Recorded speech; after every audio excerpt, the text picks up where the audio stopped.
beginning was the Word, and the Word was with God, and the Word was God. And the Word became flesh and dwelt amongst us. Whoever does not love does not know God, for God is love. When I was 15, I read the verse Deuteronomy 4:29. But from there you shall seek the Lord your God, and you will find him if you seek him with all your heart and all your soul. I went out into the wilderness to seek him, and I found him. The Holy Spirit filled me up. It was just me and the Lord. I discovered love, God. I immersed myself in the Word day and night, but life and the world eventually dimmed my convictions, and I lost my way. For 20 years, I attended churches, Catholic churches, Orthodox churches, Pentecostal, Baptist, non-denomination. I went to all the churches there are. But I couldn't recapture the love that I found in the woods when I was 15. I felt like dead men's bones in whitewashed tombs, missing the Holy Spirit. In those years, I never served. 5 years ago, when I started coming to the story, Zav asked me to serve on the safety team. I never felt worthy for some reason to serve. I thought that was for other people. But Zav saw value in me, and he asked me, and I was honored that he asked me to serve. And I began serving. I've always viewed humility as an action. Christ's suffering on the cross was the ultimate humility. He lowered himself to lift us up. God humbled himself, becoming a man, to live the righteous life we couldn't and suffer in our place. Since knowing Zav, I have felt he places himself below me, lifting me up. He serves me and he views me like Jesus viewed his disciples. He's always believed in me and he sees God's calling on my life. To me, Zav is the humble servant who lowers himself. Whoever wants to become great among you must be your servant, and whoever wants to be first must be your slave. Just as the Son of Man did not come to serve, but did not come to be served, but to serve. Zav is great because he has humbled himself and served.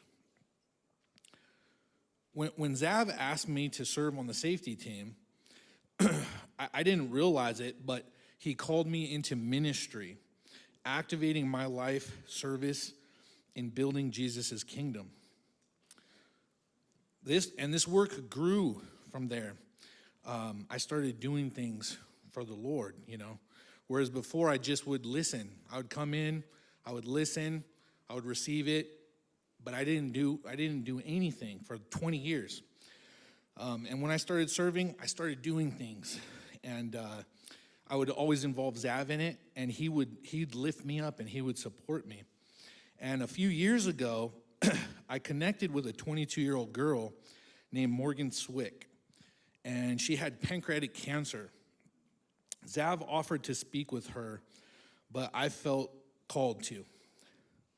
She lived in Nebraska. Her uncle Sean had reached out for help, but medically there was no help for her. And God showed me this image of a bag, like how Robin Hood had a bag with like money in it. It was like that, and there would be like jewels in it. And he told me to reach in and to pull out hope to see if there was any hope in this bag that I had for Morgan. And I desperately wanted to offer her hope, but I didn't think that I had it. And when I reached in, there was nothing in this bag. And I kept reaching around, and I found this stone, and the stone was my story, and it contained hope because Jesus was in it.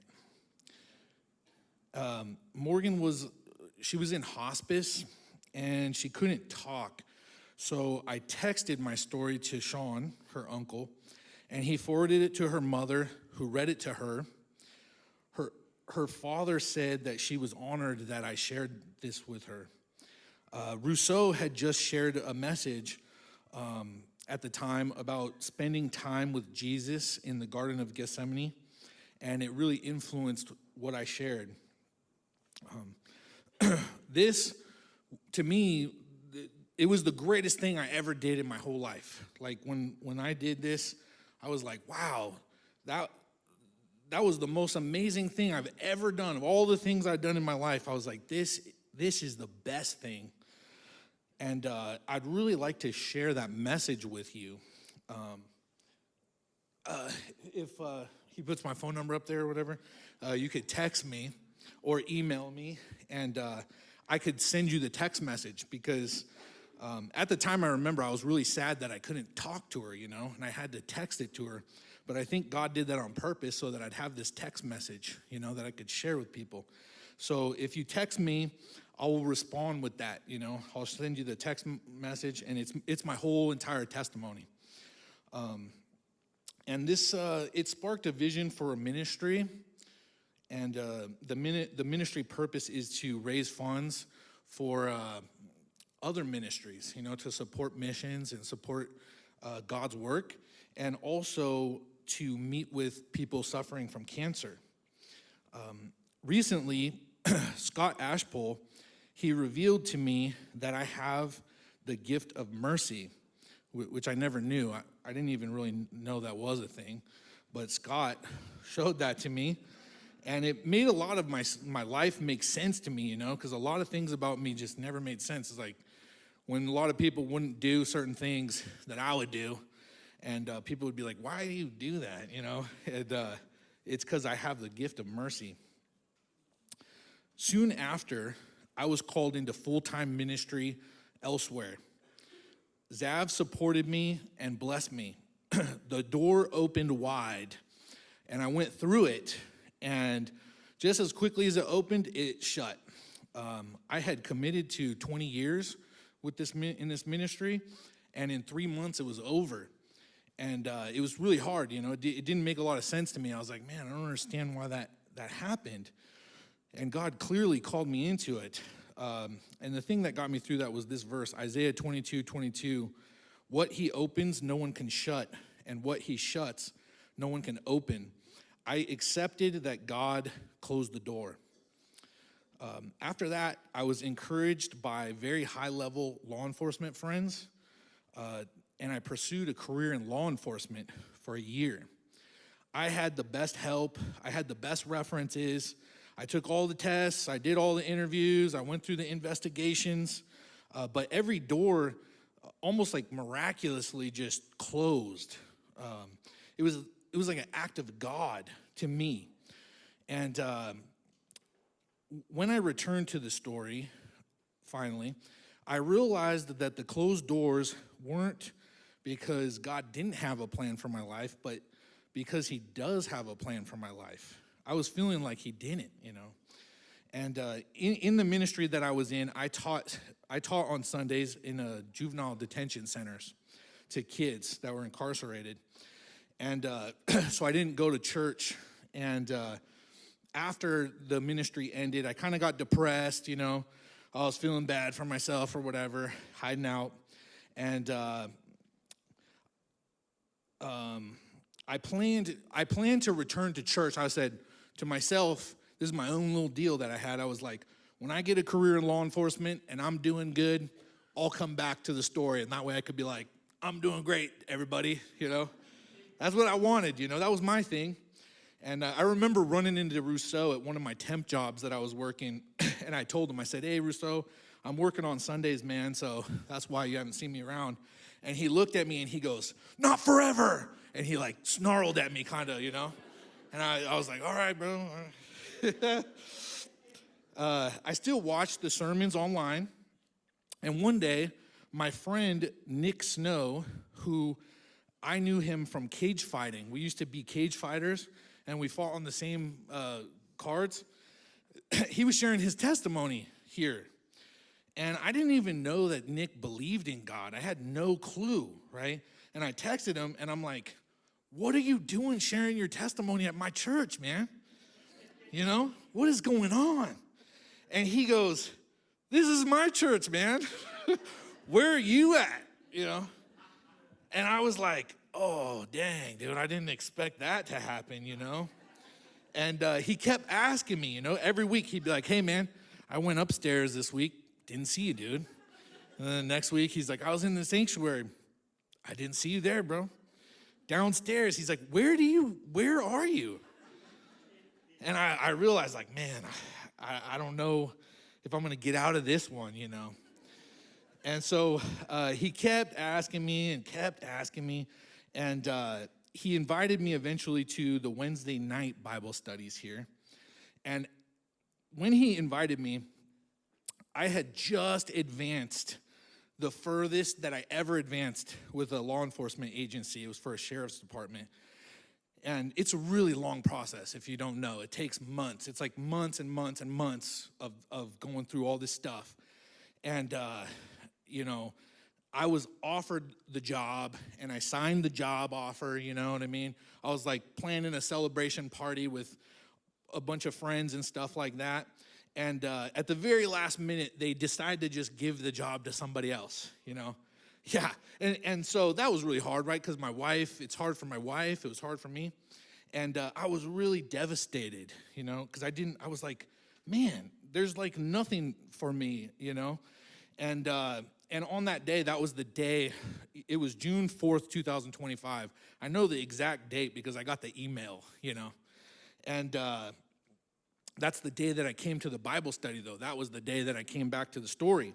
And on my drive back, I began to pray for vision for my life because I said, God, I don't, you know, if law enforcement's not going to open up for me, I don't see something for myself, you know?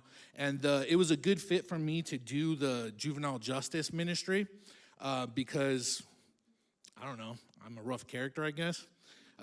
You know, but I didn't see myself doing other things in ministry, really. You know what I mean? So I felt like that door was closed, and I just didn't see what I was going to do.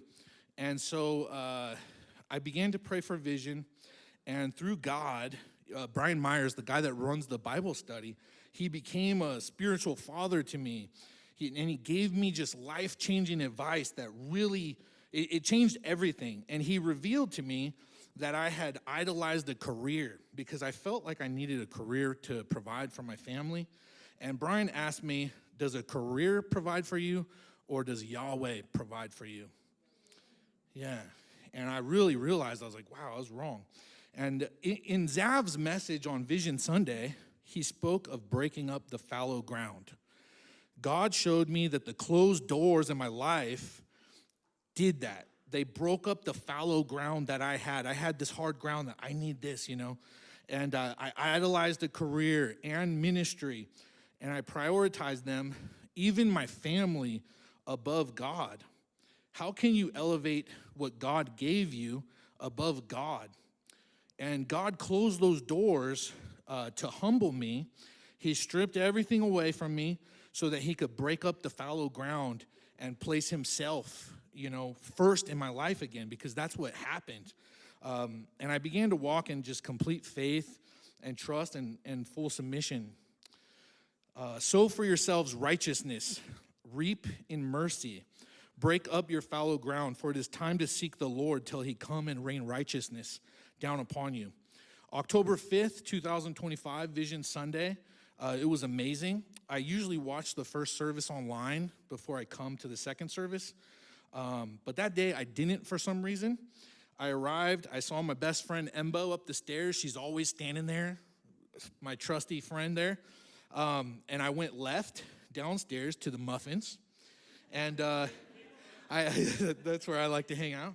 And Scott Ashpole was down there with his big grin. Every time he sees me, he gets this big old smile on his face, you know. And I saw him, and he began to speak the words that the Lord used to draw me to himself when I was 15.